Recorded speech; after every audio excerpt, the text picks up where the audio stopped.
Assalamualaikum warahmatullahi wabarakatuh.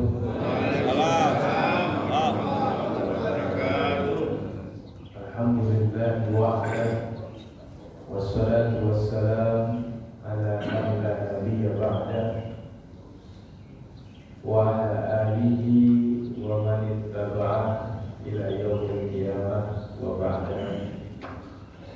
Bapak, ibu-ibu, jamaah salat subuh Ramadan Masjid Al-Hidayah Al-Hashimi Karawaci yang insyaallah mendapatkan karunia Ramadan dan mendapatkan pahala orang-orang saleh sebelum kita. Amin ya rabbal alamin. Sudah hampir 3 atau 4 bulan yang saya tidak hadir, absen dari kajian. Alhamdulillah hari ini kita ketemu lagi dalam suasana puasa ya. Jadi udah nggak bisa request ini, saya mau request teh atau kopi gitu. Nggak apa-apa. Tapi ya satu hal yang kita syukuri, Allah mendengar doa kita. Tahun lalu kita berdoa supaya Allah panjangin kita umur, sekarang dikabul. Itu berarti Allah Maha mendengar. Nah, kajiannya sekarang as-sama gitu ya. Kita mulai dengan sama-sama baca Bismillahirrahmanirrahim. Bismillahirrahmanirrahim. Sifat Allah sama, Maha mendengar. Berarti asmanya adalah Sami'. Allah itu mendengar itu sudah diawali dengan mengetahui. Kan sebelum sama hayat, sebelum hayat ilmu. Nah, kalau di ayat lain disebutkan wallahu ya'lamu tahawurakum. Allah mengetahui perbincanganmu, berarti mendengar juga. Jadi mendengar itu dari mengetahui. Sedangkan di sini di ayat ini disebutkan di surat Al-Mujadilah, qad sami'a Allahu qawlan lati tujadiluka fi zawjiha wa tashtaki ila Allah wallahu yasma'u tahawurakuma. Jadi ada yang ya'lamu tahawurakuma, ada yang yasma'u tahawurakuma. Ya, mendengar perbincangan dan mengetahui perbincangan. Di ayat yang lain disebutkan ya'lamu sirrakum wa jahrakum. Allah itu mengetahui yang terdetik, yang zahir dan yang tersirat, yang batin. Jadi isi hati yang paling dalam itu tahu. Misalnya jam 8 pagi tiba-tiba kok enak ya, nanti sore bukanya pakai apa gitu. Itu Allah udah tahu. Berarti catat aja, hatinya belum berpuasa. Ya, laparnya mah ditahan tapi hatinya nggak puasa. Ya, pagi-pagi mau nyenengin anak, ditanya anak mau buka apa gitu. Padahal maksudnya sudah tinggalkan semua, fokus pada ibadah. Kita ini kalau melihat sunnah Rasul ya, sunnah Rasul itu kan makan dengan tangan kanan, baca bismillah dan makan yang ada, bukan makan yang mau. Kita ini kan masih makan yang kita mau ya. Belum keren sih menurut saya. Kalau udah makan sesuai yang ada itu baru, karena Rasulullah itu makannya bukan karena Rasulullah jarang loh makan apa yang dia mau. Kalau apa yang dia mau itu merencanakan, terus beli, terus ini, enggak. Tiap pulang dari sholat sampai rumah ketemu Aisyah, ada makanan apa? Ya, udah bukan pesen. Kalau kita kan subuh udah WA, Mas kita ini ya, ini ya, gitu. Kalau ukurannya kita masih makan apa yang kita mau, ya nggak apa-apa, masih dalam kategori mubah. Tapi ketika udah masuk sunnah adalah makan apa yang ada. Itu yang kita. Jadi udah, bapak-bapak pasrahin aja Pak sama istri mau masak apa, nggak usah ditanya. Dan istri juga yang masak udah puluhan tahun nggak tahu kesukaannya bapak gitu kan, nggak usah ditanya lagi, udah masak-masak aja. Jadi lebih karena ke istri yang masaknya karena pengen kesukaannya bapak, gitu. Bukan si bapak yang rewel, ini mau ini, besok mau ini. Tahu Allah dan Rasulullah mengajarkan kita. Mereka di kitab Syama'il Muhammadiyah kan gitu. Kalau ditanya kesukaannya, baru Rasulullah menjawab. Kesukaan beliau adalah paha kambing. Nah, itu kesukaan. Kalau ditanya kesukaan beliau itu. Tapi seumur hidupnya termasuk jarang. Gitu kan? Biar nggak ngantuk ya pagi-pagi. Sama seperti itu. Allah ini mendengar, mengingatkan, mengetahui. Kemudian Allah juga ya'lam sirrakum wa jahrakum. Kalau Allah mendengar berarti Allah mengetahui. Tahu yang ada di dalam hati kita, sir. Makanya Allah mengajarkan kepada kita puasa sebagai amalan sir, sebagai amalan rahasia. Kalau mau tahu rahasia-rahasia Allah, kerjakan amalan-amalan rahasia. Nah gitu. Ya kan rumus matematikanya kan rahasia itu kan X ya. X itu sama dengan min. Iya. Min kali min jadinya plus tahu. Tuh rahasia. Kalau kita tidak tahu, maka lakukan sesuatu yang tidak diketahui orang. Apa saja sih amalan rahasia disebut dengan sirrokum wa jahrokum?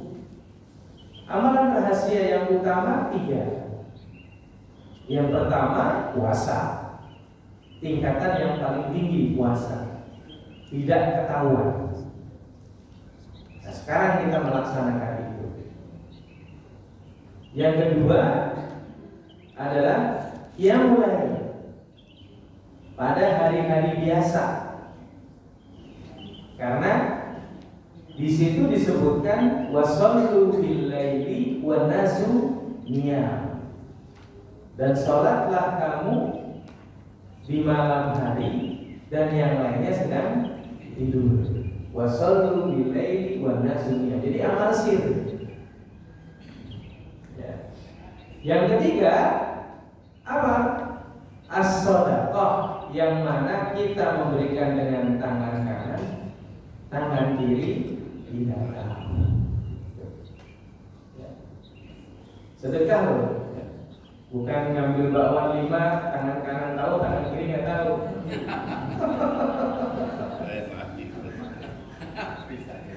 Ya, jadi itu 3 amalan sir. Kalau itu terungkap nanti. Dan itu adalah rahasia. Karena kita mengamalkan amalan rahasia, maka Allah akan menyingkap rahasia-rahasia kita. Apa rahasia kita? Umur. Ya. Saya sering ditanya, "Oh, Ustaz, umurnya berapa?" Umur nggak yang tahu. Iya kan? Saya kan nggak nyebut 45 atau 46 kan, sebut aja umur nggak yang tahu. Ya kan benar ya? Umur. Yang kedua apa? Rizki. Rizki rahasia itu. Yang ketiga mau. rizki, umur, maut. Gak ada yang tahu. Karena itu rahasia Allah. Perbanyaklah amalan rahasia. Nanti Allah akan kasih sedikit tanda-tandanya. Ya, makanya orang-orang soleh itu udah merasa nih mau dapat rezeki. Tanda-tandanya apa? Kayak mau dapat rezeki ini nggak punya masalah. Nah, kenapa kayak baca masalah? Ya, karena saya puasa. Cerita. Lagi puasa ngapain aja? Saya ngaji, saya puasa, mulai banyak masalahnya. Tapi itu cara Allah untuk mempersiapkan mental kita dikasih rezeki. Begitu. Ini kan seperti ketika kita baca Al-Quran, Allah mendengar. Lalu Allah mengabulkannya dengan memberikan masalah. Gitu. Ya kalau Allah mendengar, lalu Allah mengabulkannya langsung dengan rezeki, mental kita belum siap. Karena nanti kita akan menganggap kita membaca Al-Quran karena kepintaran kita. Karena kita bisa tahsin tajwidnya. Bukan karena kita membaca Al-Quran itu sesungguhnya Allah menginginkan berdialog dengan kita. Begitu. Nah disinilah sami'nya Allah, mendengarnya Allah. Allah sangat mendengar. Dan yang justru yang sangat didengar sama Allah bukan yang bersuara lantang. Ya kan? Bukan yang bersuara lantang, tapi yang bersuara lirih. Bagaimana itu bersuara lirih? Berdoalah dengan bersuara lirih, seperti doanya Nabi Zakaria. Kafha ya ain sad. Dzikru rahmati rabbika 'abdahu Zakaria idh nada rabbahu nidaan khafiyya. Memanggil Allah, berdoa kepada Allah dengan suara nidaan khafiyya. Ada nggak Nabi yang ngajarin berdoa teriak-teriak? Nggak ada. Ya. Sampai pun Nabi Muhammad lagi segitu beratnya ujian beliau, wafatnya Siti Aisyah, Siti Khadijah, wafatnya Abu Thalib, itu sangat benar-benar menekan psikis beliau, mengangkat ke atas itu cuma bilang ya Rabb, ya Rabb, ya Rob, gitu aja dong. Dan itu yang lebih didengar dibanding aku udah gak kuat lagi. Pulangkan saja aku pada orang tuaku. Gitu ya biasanya gitu. Gitu. Justru semakin lirih berdoanya, Nabi Zakaria itu doanya gitu. Nidaan khafiyya. Ya Allah, qala rabbi inni wa hadal 'azmu minni washta'ala ar-ra'su shayban wa lam akun bi du'aika rabbi syaqiyya. Ya Allah. Jadi ketika beliau lagi berdoa itu udah menunggu lama, sulit, tapi kemudian berdoanya dengan memuji. Ya Allah, ini usiaku sudah tua, tulang-tulangku sudah melemah. Tapi hebatnya Nabi Zakaria bilang apa? Walam aku bidu'aika rabbi syaqi. Aku sedikit pun gak pernah kecewa sama engkau ya Allah. Ini mental ya. Minta itu kan mental ya. Iya, urusan mental. Kita tuh baru minta zuhur, subuh sama zuhur, asarnya udah gak minta, maghribnya udah lupa. Iya. keburu ketemu kolak. Iya, jadi nggak sempat gitu kan.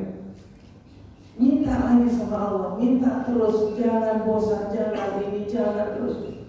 Karena Allah sama dan sami, sama secara fi'il, sami secara sifat. Dan kalau sudah sama, berarti Allah tahu. Karena sudah diawali dengan sifat ilmu, sudah diawali dengan sifat hayyun. Iya.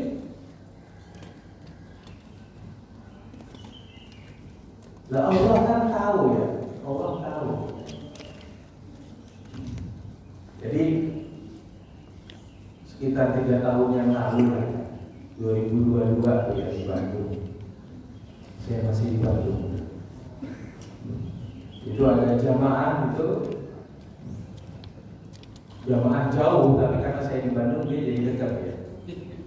Ya karena lebih dekat ke mana itu Wonosobo. Datang,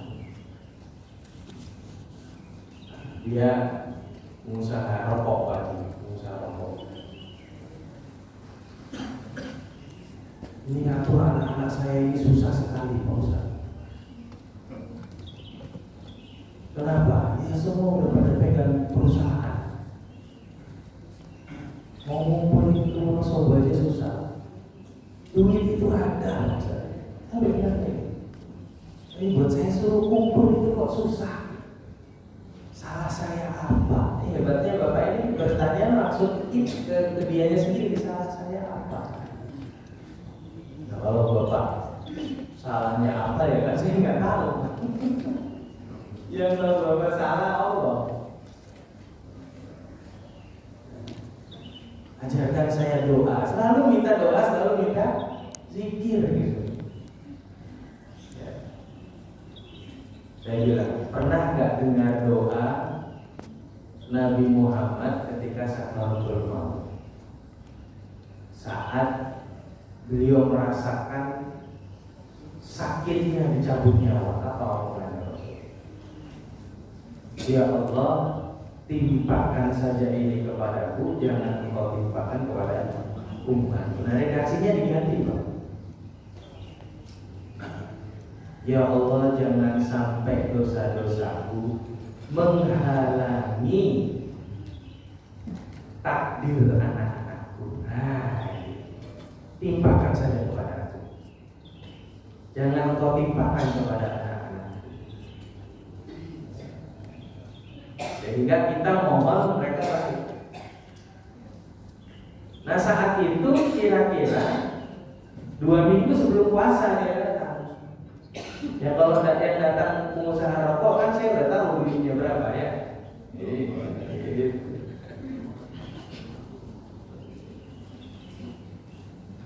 Saya kasih redaksi doa itu, lalu dia tanya amalannya apa. Kalau tadi kan doanya ya Allah ya Allah. Amalannya apa? Nah, kalau amalan Bapak ini nggak mempan pakai Al-Fatihah 360 nggak mempan. Masa? Pakai puasa juga nggak mempan. Saya suruh hari ini sedekah 10 juta juga keluar, betul nggak? Betul. Dia sendiri yang bilang. Ini ada gedung siap dibangun. Ini nanti Bapak pulang juga ngasih. Om dulu waktu di Daku juga ngasih.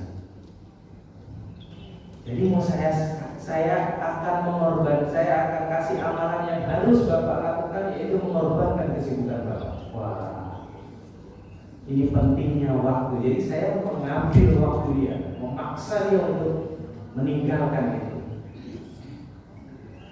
Lalu saya bilang, apa itu Pak Ustaz? Umroh dalam Quran.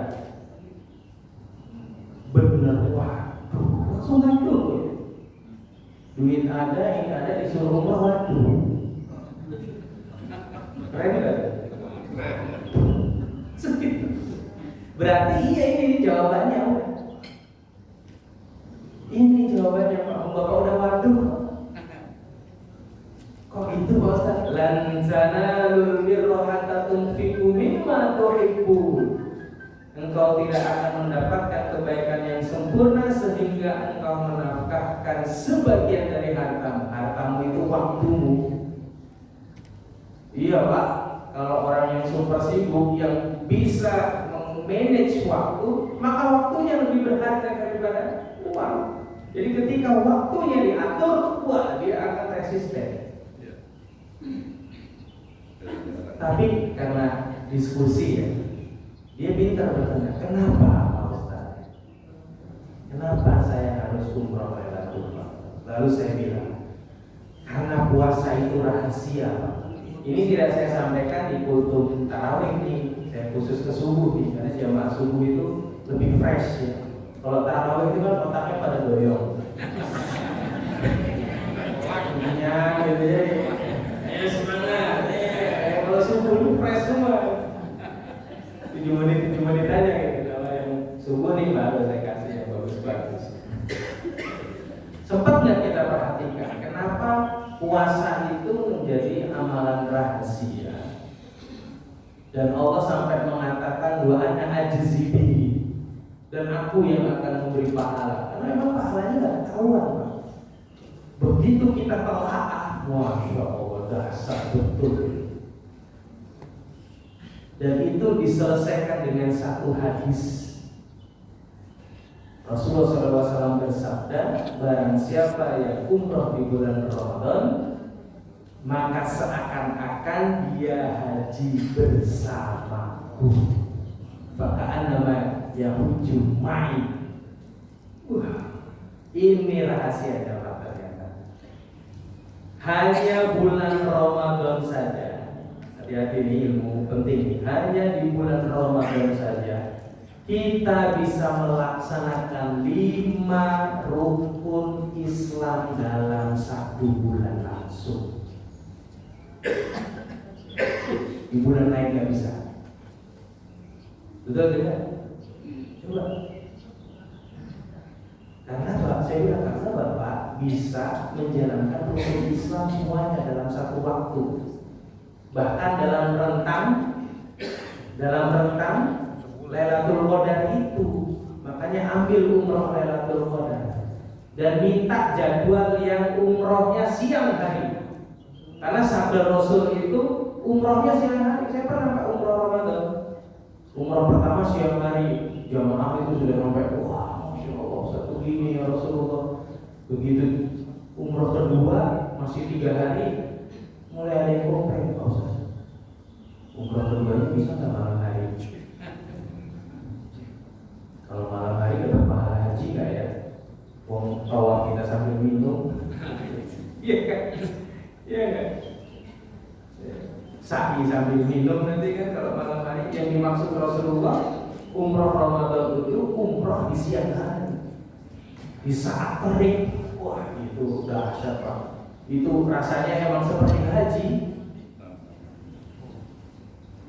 Dijalankan sama si Bapak. Ya.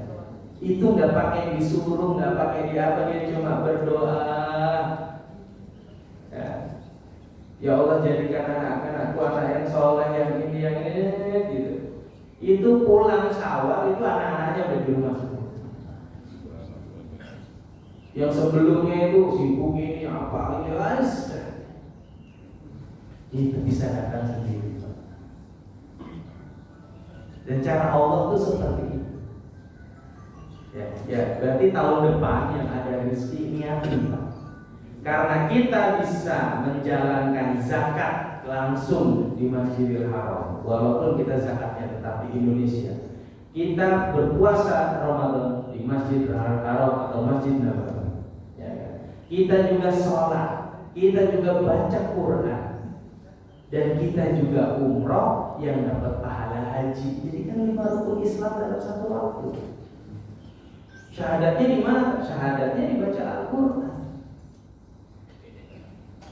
Jadi karena materi kita asami, mungkin sekarang nggak kekejar, ya, kecuali yang benar-benar bisa. Ini tapi setahu saya udah big session ya. Kalau habis ini tiba-tiba Pak Haji mau berangkat mau apa gitu, ya mungkin agak sulit ya. Kecuali bareng Pak Menteri itu bisa. Nah, berarti tahun depan biar doanya lebih kencang lagi, panjangin umur ya Allah. sehatkan badan, berkahi rezeki, biar tahun depan saya bisa umroh paket Lailatul Qadar. Terserah dari paket travel apa. Saya mah ngasih ilmunya aja. Tapi itu beda Pak. Bayangin Pak, kita dapat semua hukum Islam. Memang kita bisa mau zakat di bulan lain, nggak bisa. Kita mau puasa Ramadan di bulan Dzulhijjah kan nggak bisa. Ya. Zakat di bulan lain bisa, zakat profesi yang bulanan. Tapi fitrah, memang mau zakat fitrah di bulan ini Rajab itu kan bisa. Fitrah ya di bulan Ramadan. Puasa Ramadan ya di bulan Ramadan. Dan sholat keutamaannya itu ya di bulan Ramadan. Spektrumnya itu terjadi. Maka Allah ketika mendengar itu dan kita tahu ilmunya, gunakan untuk meminta. Tanda bahwa Allah itu sangat mendengar kita di bulan Ramadan adalah akhir daripada surat tentang puasa 186. Dibuka di 183 kan? Ya ayyuhalladzina amanu kutiba alaikumus syiyamu kama kutiba alal ladzina min qablikum la'allakum tattaqun. 183 ayyaman ma'dudat faman kana minkum maridan aw ala safarin fa'iddatun min ayyamin ukhra wa 'alal ladzina yutiqunahu fidyatun ta'amu miskin wa man tatawwa khairan fa huwa khairul lahu wa an tasumu khairul lakum in kuntum ta'lamun. 184 baru 185 ya. Syahrul Ramadan alladzi unzila fihil Qur'an hudan linnasi wa bayyinatin minal huda wal furqan faman syahida minkum asy-syahra falyasum wa man kana maridan aw ala safarin fa'iddatun min ayamin ukhra yuridu Allahu bikumul yusra wa la yuridu bikumul usra wa litukmilul 'iddata wa litukabbirullaha 'ala ma hadakum wa la'allakum tashkurun. 185 dan 186 Allah Maha Sami. Wa idza salaka 'ibadi 'anni fa inni qarib. Oh iya. Kalau ada yang nanya kepadamu Muhammad tentang aku, katakan aku dekat. Inilah yang menginspirasi Bimbo. Aku jauh, engkau dekat. Allah itu dekat, berdoa dekat, nggak berdoa dekat. Jadi sayang kalau tiba-tiba kita dekat sama orang tua, itu nggak minta doanya, nggak minta berkahnya, sayang.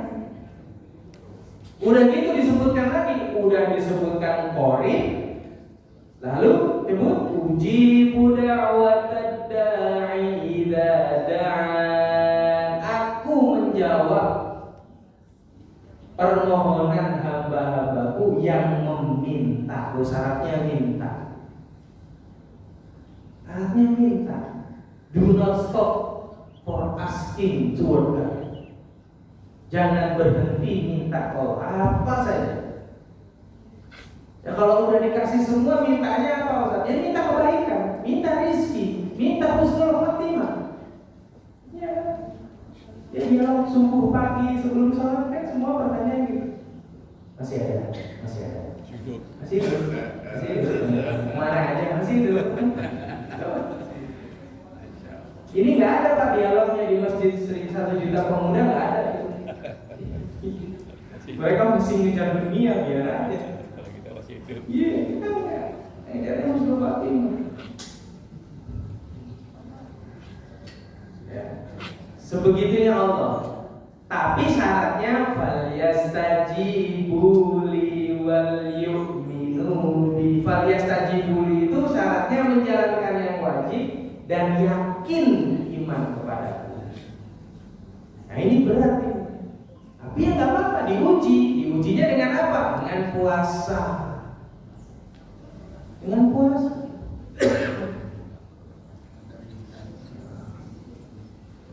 Kan yang penting itu nafsunya Pak, dikuasai Pak. Lapar haus kan udah selesai. Zaman sekarang sih puasa kok bingung, orang-orang di masjid mana aja juga bisa makan. Iya. Saya terlalu sering nyiapin bawa makanan dari rumah sama istri, terus pergi ke masjid nggak makan. Ternyata di masjid dikasih buka, dikasih makan, pulang dibawain lagi. Itu yang saya nggak ada jadwalnya. Yang mau jadi rakyat biasa nggak jadi ustaz. Kan kalau lagi jadi ustaz kan ya disiapin ini wajar lah. Ini hari ini mau jadi rakyat biasa gitu, ke masjid yang orang nggak ngeliat gitu kan. Ya tetap aja ketemu sama teman gitu, ustaz. Nggak taunya dia ngomong sama itu, pulangnya dikasih lagi, itu kayak ada jadwal. Coba. Ya artinya urusan lapar haus itu udah selesai. Berarti kita harus meningkat ke yang lain. Setidaknya setelah bisa menahan lapar haus, baru mempuasakan jawarih. Mata kita puasakan, telinga kita puasakan, ya. Apalagi mulut kita puasakan, tangan kita puasakan. Itu sudah sukses. Itu semuanya dikurungnya dengan baca Quran aja, itu dikurung. Itu bisa dikurung itu dengan di rumah saja baca Quran gitu. Pikirannya memang belum bisa, sama hatinya yang belum bisa. Nah, barulah Imam Ghazali yang level paling 3, hatinya dipuasakan. Jadi kalau mau tahu gimana cara hati, jiwa, nafsu itu dipuasakan, ya harus tahu sejarahnya kan.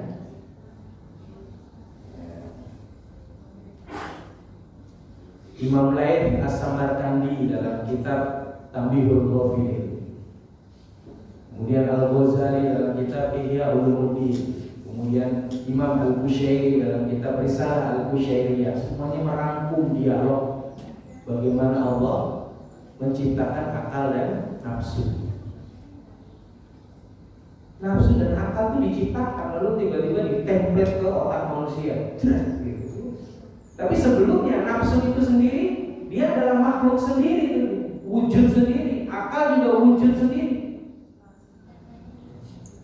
Akal diciptakan udah langsung bisa berpikir.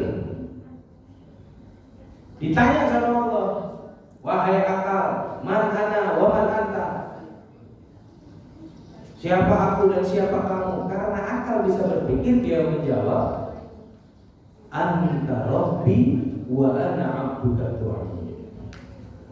Engkau Tuhanku dan aku adalah hambamu yang lemah. Tuh akal, kalau mikir. Ya sudah, karena mau kembali ke tempatnya. Panggil nafsu. Nafsu, aku ingin bertanya, man ana wa man anta. Siapa aku dan siapa kamu? Nafsu jawabnya, anta wa ana.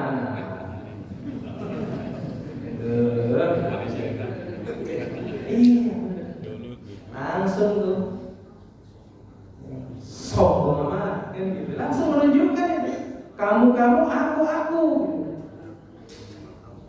Langsung mereka kurung dia 100 tahun, kurung 100 tahun. Panggil lagi, siapa aku dan siapa kamu? Jawabnya masih sama. Anta wa ana. Sudah dikurung sampai 2 kali. Begitu yang ketiganya jawabannya sama, kurung dengan perintah jangan kasih dia makanannya. Nggak tahu makanan nafsu saat itu apa. Jangan dikasih makanannya, jangan dikasih minumannya. Yang dikurung pertama itu cuma dibiarin aja. Bahasanya itu silent treatment. Dicuekin aja, bahasa watawala saja. Masih seperti itu. Begitu nggak dikasih makan, nggak dikasih minum, dia sadar lemah dia. Nafsu itu lemah. Dipanggil lagi, man ana wa man anta. Baru dia jawab, anta rabbi wa ana abduk. Tapi nggak pakai doib.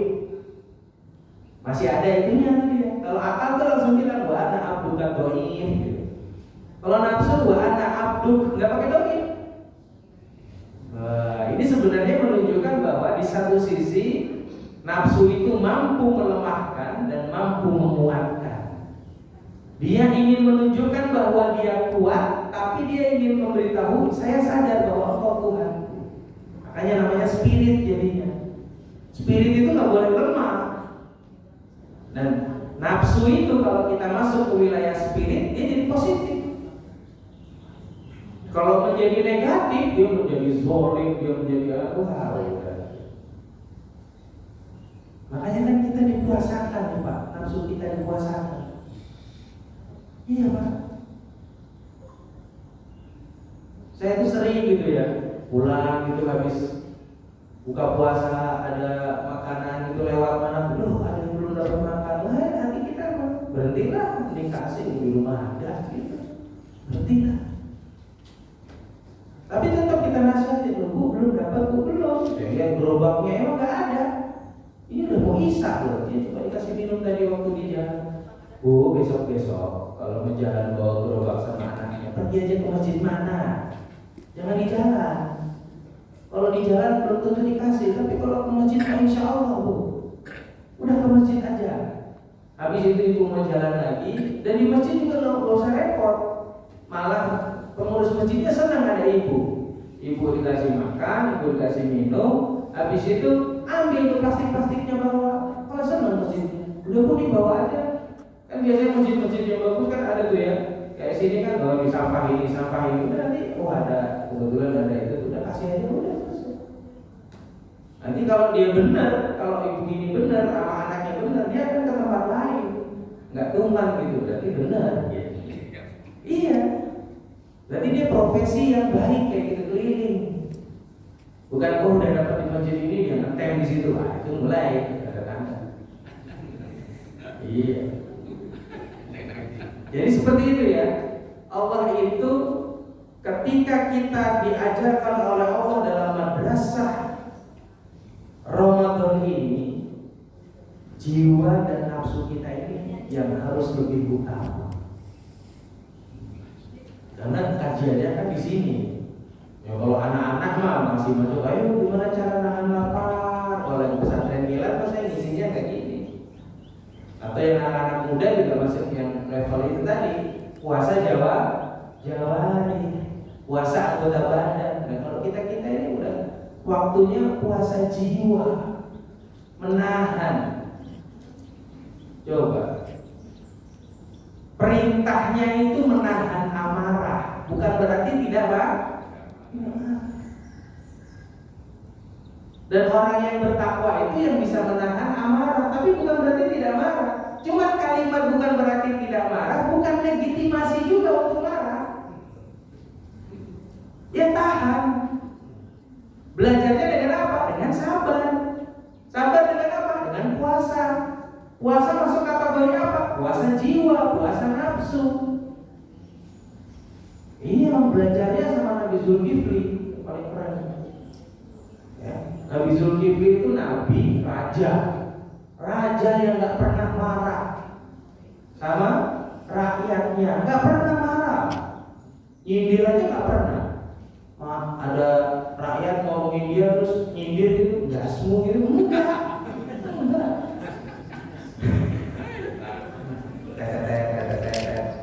Maksudnya tadi edit.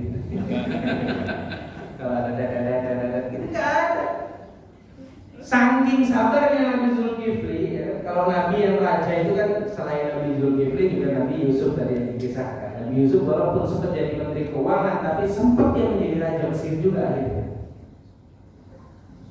Dan dia kan menawarkan, ini juga menjadi legitimasi, pilih saya, coblos saya. Tapi dengan sesuai dengan kompetensinya Nabi Yusuf, kemampuannya adalah perencanaan keuangan. Bapenas beliau itu ahlinya. Dan dia menawarkannya di situ. Aku ini detail, aku ngerti. Jadi dia menteri keuangan. Tapi setelah itu rajanya juga tumbang, dia sempat jadi raja juga. Tapi yang nggak mau lama transisi. Nah Nabi Zulkifli itu saking sabarnya saking pusingnya setan, dia izin sama Allah untuk sering menyerupai orang. Jadi kisah Nabi Zulkifli ini, setan itu terlalu sering minta izin sama Allah untuk bisa menyerupai orang. Jarang loh izin kayak gitu. Dan itu kan di dunia nyata. Dan Nabi Zulkifli itu tahu mana yang rakyat miskin beneran sama mana yang setan. Dia paling sering tuh berpura-pura menjadi orang miskin, kakek tua, nenek tua, sering tuh. Iya. Pernah dia mau memimpin sholat, semua bawahan-bawahannya, tiba-tiba datang nenek-nenek tua. Aku ada urusan yang tidak mungkin lagi aku tinggalkan. Aku ingin ketemu raja. Wah, pengawal datang, udah mau siap sholat gitu. Ya, Nabi Zulkifli itu ada nenek-nenek ini. Nabi Zulkifli tahu ini setan nih, nyuruh saya biar nggak sholat. Suruh dia tunggu. Wah, gitu. Tahu kalau beneran, kalau rakyatku yang benar-benar, dialah yang menungguku sampai selesai sholat, baru dia akan menemuimu. Ini setan ini. Maksa masuk nih, bener begitu selesai sholat kesana udah nggak ada. Nah, pernah suatu ketika dia diuji dengan setan yang menyerupai kakek-kakek, membawa masalah keluarganya, yang setelah diceritakan kepada Nabi Zulkifli dikatakan, oh iya, ini masalahmu tidak mungkin saya selesaikan di istana. Kita selesaikan di pengadilan. Saya sendiri yang akan menjadi saksimu. Kita akan bicara di hadapan hakim. Datanglah dia di pengadilan. Nabi Zulkifli sudah siap jadi saksi. Ini hakim. Terus menunggu si kakek itu. Ya Allah, seharian dikerjain, nggak datang itu si kakek. Padahal kakek itu menyerupai di antara pengunjung. Si setan itu menyerupai diri menjadi pengunjung. Ini pasti kalau dia nggak sabar, dia akan memutuskan sesuatu yang aku tidak ada. Bahasa hukumnya apa? In absentia. Dan itu dia telah menyalahi aturan. Nyata nggak ditunggu aja sama kita tunggu sampai enggak, sampai udah pengadilan tutup, jeda, besok lagi ditunggu lagi, sampai akhirnya apa? Setannya sendiri yang nggak tahan. Akhirnya malam-malam saat Nabi Zulkifli sedang sholat, tiba-tiba dia sudah muncul di belakangnya. Ya udah jelas, mana ada rakyat tiba-tiba bisa muncul ketika aku sholat malam. Kamu kasih setan, kamu mau ngapain di sini? Gitu ya, karena kesabarannya. Jadi kalau sabar itu yang benar-benar harus kuat, gimana pun keadaannya. Nanti pasti berbuah kebaikan. Sebagaimana tadi kami sebutkan di ayat tadi, orang sabar itu dia akan menjadi golongan ibadur rahman. Wa ibadur rahman alladziina yamshuna 'alal ardi hauna. Mereka jalan di muka bumi dengan tenang, dengan mudah. Nanti pada akhirnya mendapatkan apa? Ulaika yujzauna al-ghurfata bima sabaru. Mereka akan dapat ruangan di surga lantaran kesabaran. Kalau puasa itu kan sabar yang udah ada ukurannya. Apa? 14 jam, 13 jam udah ukur. Emang maghrib mau telat? Nggak mungkin. Ya, gitu udah lagi buka puasa, bentar ya, 5 menit lagi, itu bubar sendiri kan, tinggalin aja ceramah. Udah waktunya ya nggak? Iya. Ya. Yang nggak boleh ditunda itu azan. Azan waktunya azan, ya udah azan. Buka waktu buka. Yang boleh ditunda sedikit sholatnya. Ada masjid yang menunggu sampai selesai makan jadi 20 menit.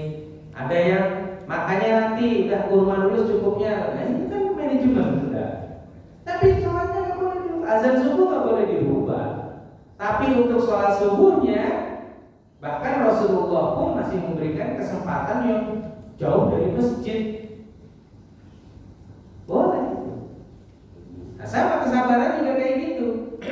Disinilah jiwa kita yang diatur kesabarannya menghadapi apa? Ya menghadapi apapun.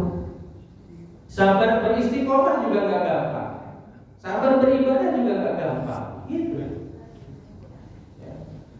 Nah, di sini kemudian Allah yang Maha mendengar akan mengajarkan kepada kita tentang sesuatu, yaitu Allah Maha mendengar. Mendengar dari setiap doa-doa kita. Makanya dia As-Sami. Ya. Gak usah khawatir, Sami'un Basir. Setelah Sami baru nanti Basir, yaitu apa? Basor. Nah ini basor. Nanti kita akan belajar basor, tapi kita masuk ke Sami dulu. Nggak tahu nih basornya kapan. Lebih halal. Insya Allah nggak lebaran di kampung gitu. Lebarannya di Jakarta aja. Nanti bisa silaturahim. Sehingga kalau kita sudah Sami ini memahami, menjadikan salah satu sifat itu bagian daripada sesuatu yang kita imani, namanya Sami, maka harus ada yang manggil. Disebut orang mendengar kalau dia merespon yang manggil. Jadi caranya agar kita tahu Allah benar-benar Sami, yang mau menguji secara logika, mintalah yang banyak, minta sabar, minta kuat, minta rezeki. Nah sering saya bedakan ya, kita ini lagi butuh apa? Boleh sama Allah. Oh Ustaz, saya lagi butuh uang. Oh, kalau lagi butuh uang jangan minta rezeki. Minta apa Ustaz? Minta harta. Beda loh Pak. Ya Allah beri aku rezeki yang banyak. Ya dikasih kesehatan, dikasih teman, ya dikasih waktu, juga dikasih harta. Tapi kalau mau minta harta khusus, ngomongnya bukan rizkun tapi malun. Makanya ada zakat mal, bukan zakat rizki, betul ya? Nah ini penting nih. Ini kan karena mindset kita. Bagi bapak-bapak, ibu-ibu yang kelebihan rezeki silahkan dizakatkan fitrah. Bagi bapak-bapak, ibu-ibu yang kelebihan harta, nah ini langsung aja mau kayak gitu panitia itu. Jangan rezeki, Pak, harta. Karena kita targetnya adalah mal. Mal itu kirsyun, fiddah, zahab. Kirsyun itu uang, umrah mata uang tertentu, lalu emas, lalu perak. Udah itu disebut mal. Makanya ada mall. Mau nge-mall, ngapain? Ngabuburit. Mobilnya keren, sampai mall beli gorengan. Ya, udah gitu nyarinya arem-arem, bikin kerupuk, kasih sambal. Gimana di mall begitu? Janganlah ya, di mall mah apa lah gitu kan. Suki atau apa gitu. Mall, amwal, makanya amwal. Allahumma akfir mali wa waladi. Rasulullah mengajarkannya begitu. Kasih aku harta yang banyak. Boleh. Ya. Tokoh sufi yang sering berdoa supaya mendapatkan harta yang banyak ya Abu Hasan Asy'adzili, Thariqat Syadziliyah. Bukan rezeki enggak, harta, malu. Makanya beliau kalau selesai kajian itu sebagaimana yang dikisahkan di kitab-kitab klasik itu, jamaahnya itu pada ngasih emas, ngasih perak, dan dihitung langsung saat itu juga. Berapa ini? Dia tinggal putuskan ke sana, udah nggak ada yang dipegang. Wah itu sufi. Tapi selain itu semakin banyak makanya Abu Hasan Asy'adzili itu ya seperti tokoh thariqat kaya raya.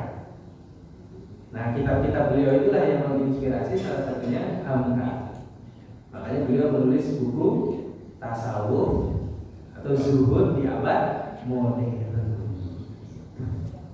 Zuhud di abad modern itu tidak meninggalkan kemewahan dan tidak menghinakan keadaan kita. Zuhud itu jangan menghinakan keadaan kita, berbaju compang-camping. Yang penting kan nggak najis, iya nggak najis, tapi bau. Iya kan? Tapi bau jangan gitu. Kalau dia ngambil nilai najisnya yang paling rendah ya gitu, tidak terkena kotoran tapi bau kan repot. Baunya kan karena dia juga keringat. Jadi ya nggak apa-apa.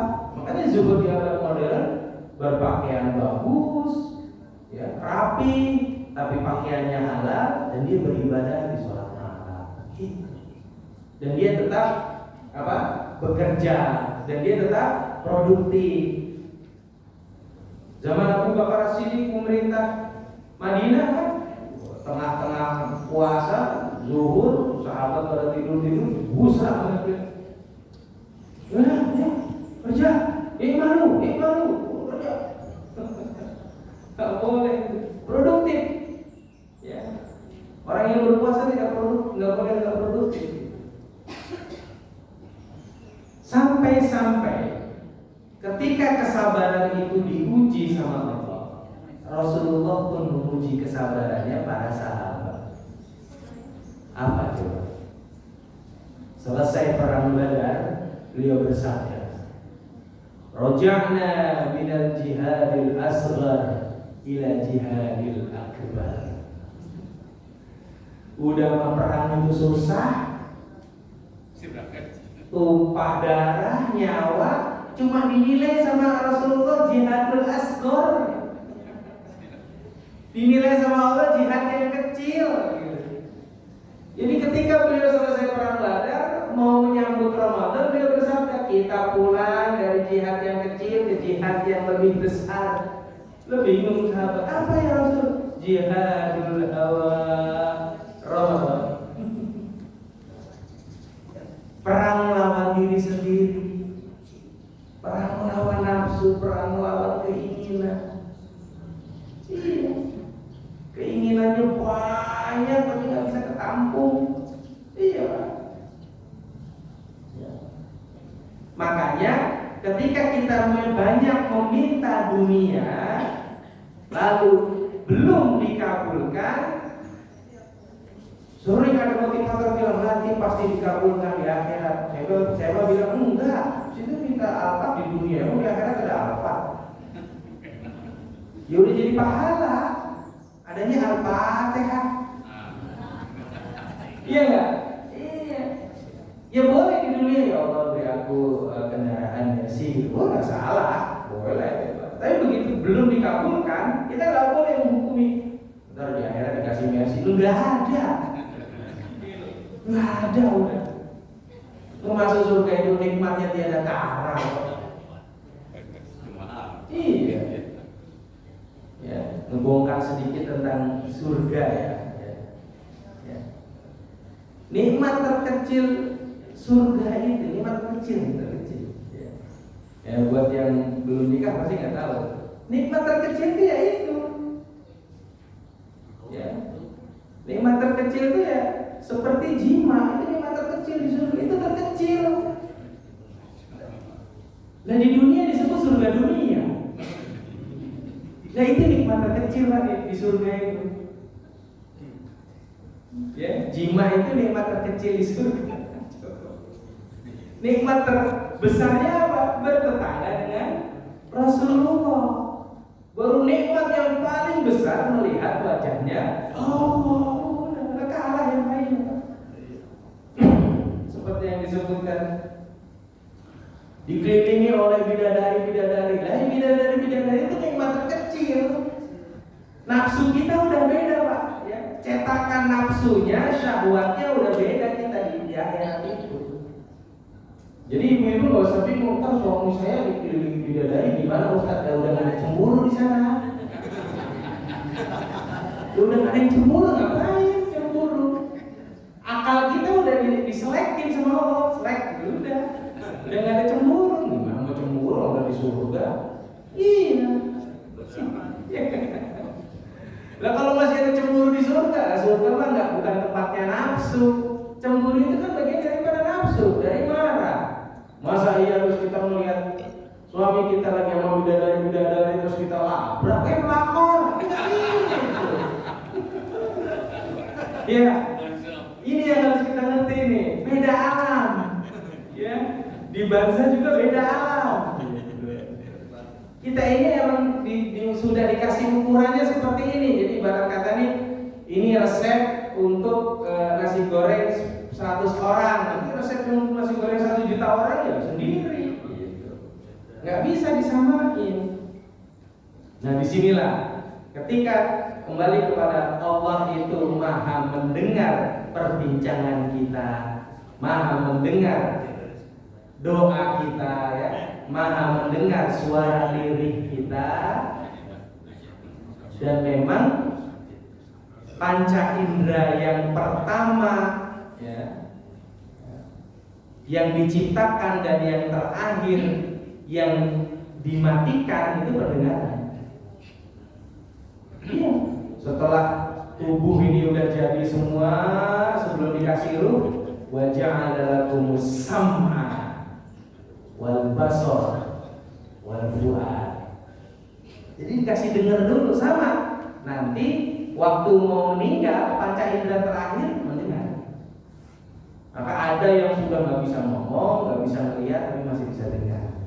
Makanya terakhir itu ditalkin, bukan diprototin. Sampai ada yang bilang orang yang mohon maaf yang tuli itu sekarang mau dikasih pendengaran sedikit sama Allah. Tapi ketika dia memang tidak dikasih pendengaran sama Allah, dia akan dikasih kemampuan mata yang awas. Maka cara mentalkin orang yang tuli adalah dengan memberikan tulisan kepadanya. Ini fikih nih, ya. Ini ikhtiar. Tapi nggak bisa dengar kalau Ustaz tulis. Asyhadu an la ilaha illallah yang bagus dengan latinya. Nah, ini. Tapi kalau yang normal, dengerin kupingnya, gitu. Ini. Kumpul semua anak-anaknya. Kalau kumpul anak-anak itu bukan untuk mendengar kesaksian orang tuanya yang minta maaf, itu kebalik. Kebalik Pak, benar itu kebalik. Pak, apa uang saya itu gitu, lama gitu ya, koma stroke itu lama gitu. Adik-adiknya udah datang, ini datang, istrinya bilang, ini ya maafin Wak ya, Wak begitu Wak. Ini yang datang adik-adiknya minta maaf. Sudah kalau dia pasti udah dimaafin, udah semuanya dengerin ke kupingnya, minta maaf semuanya. Benar tuh satu-satu yang datang dari sini datang minta maaf, langsung reaksi ya. Tiba-tiba bisa melek, tiba-tiba ini, oh beda kan? Jadi udah cukup, habis itu anak-anaknya yang minta maaf, udah gak lama 3 hari. Enggak. Tapi dia sudah bisa mendengarkan adik-adiknya yang malah yang minta maaf. Kita kan malah sering kebalik ya. Suka, ini tolong maafin ya, beliau ya maafin. Enggak. Kalau yang lebih tua apalagi anak-anaknya justru anak-anaknya yang minta maaf. Ya. Jadi datang jenguk, Pak ini si ini Pak, maafin aku ya Pak. Ini terus sama-sama. Jadi dia merasa dibesarkan sebagai orang tua, dibesarkan sebagai keluarga tua dan lain sebagainya. Ini semua tergantung cara gitu. Ya mungkin karena kita kepikiran apa? Kepikiran cerita Alqamah. Kalau Alqamah kan jelas anak, ibunya masih hidup. Nah kalau ibunya yang sakit, anaknya masih hidup, anaknya yang maaf. Betul tidak? Iya dong. Kalau Alqamah kan, mana ibunya? Ini anaknya mau meninggal nih, gimana? Dimaafin nggak kalau mau saya bakar nih? Ya kan itu anaknya Pak. Nah kalau si ibunya yang sakit, ya anaknya yang minta maaf. Dia seperti tenang, anak-anaknya udah minta maaf sama dia. Habis itu dia dengan hatinya sendiri akan minta maaf kepada Allah. Lalu kita mengaktifkan terakhir pendengarannya dengan apa? Dengan talqin tadi itu sama. Nah, makanya di akhir itu pasti kemudian di tasmi itu, di talqin itu kalimat la ilaha illallah Muhammadur Rasulullah. Jadi dari lahir pertama kali yang diaktifkan adalah panca indera mendengar, dan di akhir yang bakal terakhir diaktifkan setelah semua yang tidak aktif itu juga adalah pendengaran. Itulah Allah yang sudah mengatur sedemikian rupa, yudabbirul amra minas sama' wa huwa sami'ul alim. Mengatur segala sesuatu dari langit, dan beliau maha mendengar lagi maha mengetahui. Nah inilah tampilan dan kajian keterangan dari Sama. Nanti kita ketemu lagi membahas tentang bakso. Kalau ada pertanyaan-pertanyaan silakan sebelum nanti kita tutup dengan doa.